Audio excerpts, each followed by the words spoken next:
Chapter 11. The Search. "I have to go out into the hotel," Ralph informed his relative. "I've got to help the boy."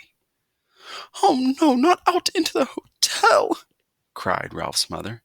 "Not while the housekeeper is looking for mice. If you're seen, we'll all be in danger." "I'll be back before dawn," said Ralph staunchly. "I must go. Don't try to stop me." "See here, my boy, aren't you being a bit dramatic?" asked Uncle Lester. "Whatever do you have to go out into the hotel for?" "To pilfer a pill," said Ralph, "an aspirin tablet." His answer was dramatic enough even for Uncle Lester. His entire family stared at him in disbelief. Not an aspirin, not after his own father had been poisoned by one of the dread tablets. "An aspirin!" Ralph's mother gasped. "No, Ralph, not that! Anything but that!" "It is the only way." Ralph stood tall and brave. "The boy has a fever and he needs an aspirin. I'm going to find him one." "Oh, Ralph!" His mother hid her face in her paws.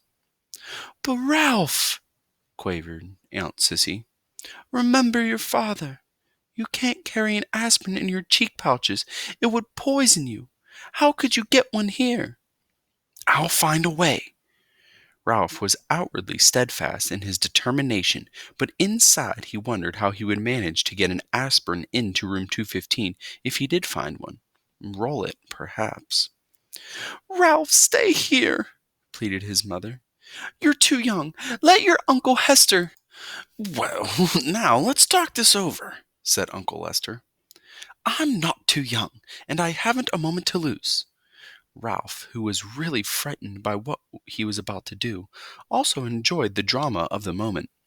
"Goodbye. I shall return before dawn." "Ralph, promise me you'll be careful," pleaded his mother. "Promise me you won't climb into suitcases like your Aunt Adrian." Ralph's Aunt Adrian, who liked nice things, had climbed into a suitcase to examine a nylon stocking. Someone who'd closed the suitcase, and Aunt Ardine had never been seen again. It was hoped she had been carried away to a life of luxury. "Promise me, Ralph!" cried his mother, but her son was already on his way out the knothole. Ralph scurried across the carpet of room 215, flattened himself, and squeezed under the door. Once out in the hall, his courage ebbed. The aspirin tablet seemed a very small thing to find in such a vast place. It would be much easier to find with the motorcycle. No, thought Ralph, I must not think about the motorcycle.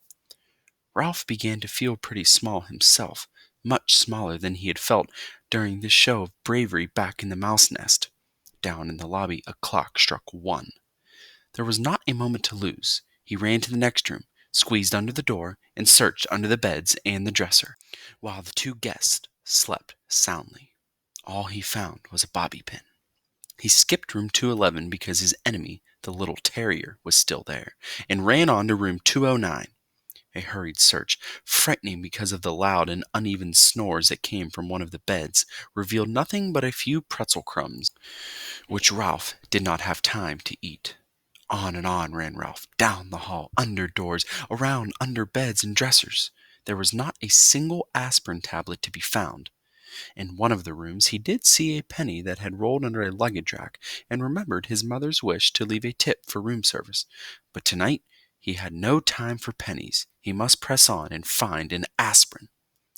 A small doubt began to creep into Ralph's thoughts as he ran down the hall to the last room on the 2nd floor. Maybe there was no aspirin. Maybe he was risking his life and the lives of his family for nothing. But Ralph pushed the thought aside. He would not let himself become discouraged. If there was no aspirin on the 2nd floor, there had to be one someplace on the ground floor. Tonight he was willing to brave the stairs to find it. He flattened himself and squeezed under the last door on the 2nd floor. There was nothing under either of the beds but the things Keith called dust mites. There was no sound but the rattle of the windows in the wind. Ralph started across the carpet toward the dresser, when suddenly a light from the bedside table blinded him. He stopped, rooted to the carpet by fear, even though it was not likely that anyone was going to cut off his tail with a carving knife. He heard someone slip out of bed and utter a sound halfway between a squeal and a scream. Before Ralph knew what was happening, an ordinary drinking glass had been clapped down over him, and there he stood in a glass trap. By then his eyes were adjusted to the light, and he found himself facing a pair of bare feet. Looking up, he saw that the feet belonged to a young woman in a pink nightgown. "Mary Lou, wake up!" she whispered to the young woman in the other bed. "Look what I've caught!" "Huh?" said Mary Lou, blinking and raising up on one elbow. Her hair was done up on pink rollers. "Betty, are you out of your mind? It must be past 1 o'clock in the morning." The night was slipping by much too quickly for the trapped mouse. He was terrified and he was desperate. No one in his family had ever been trapped under a drinking glass before. Worst of all, he was failing Keith and endangering his family. "Wake up, Mary Lou, and look," insisted Betty. "I was getting up to stop the rattle in the window and caught a mouse." The news roused Mary Lou from bed, and the two young women knelt on the carpet to look at Ralph, who promptly turned his back. He did not care to be stared at in his misery, but it was no use. The woman moved around on the other side of the glass. "Isn't he darling?" said Betty. "Just look at his cunning little paws." Mary Lou leaned closer for a better look. "And his little ears, aren't they sweet?" Betty was delighted. It was disgusting. It was bad enough to be trapped and stared at, but to have this pair carrying on in such a gushy fashion was almost more than Ralph could stomach. Cunning little paws indeed. They were strong paws, paws for grasping the hand grips of a motorcycle. "Oh, Betty, do you suppose we could take him back to Wichita with us?" asked Mary Lou.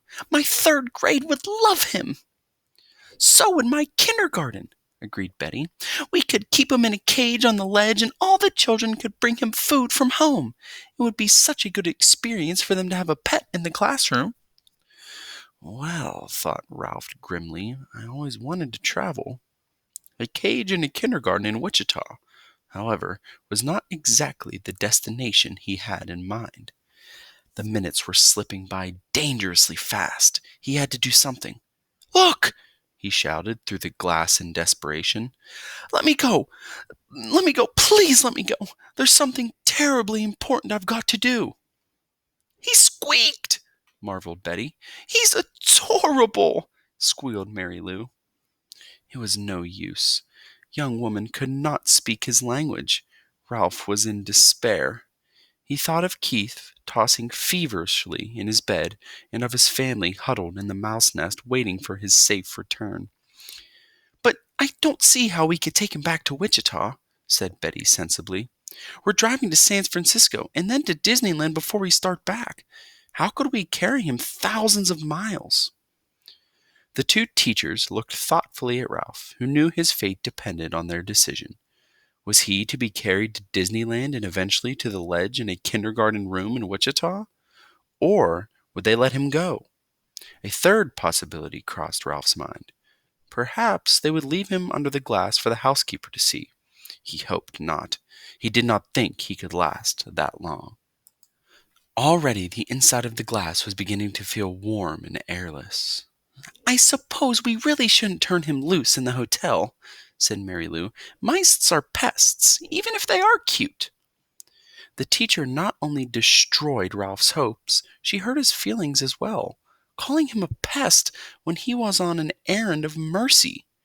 From the mouse's point of view, the teachers were the pests. "I know," exclaimed Betty suddenly, causing Ralph to look over his shoulder for a clue to what it was she knew. "I know how we can get rid of him without hurting him." The young teacher reached over to the bedside table, where she picked up a picture postcard.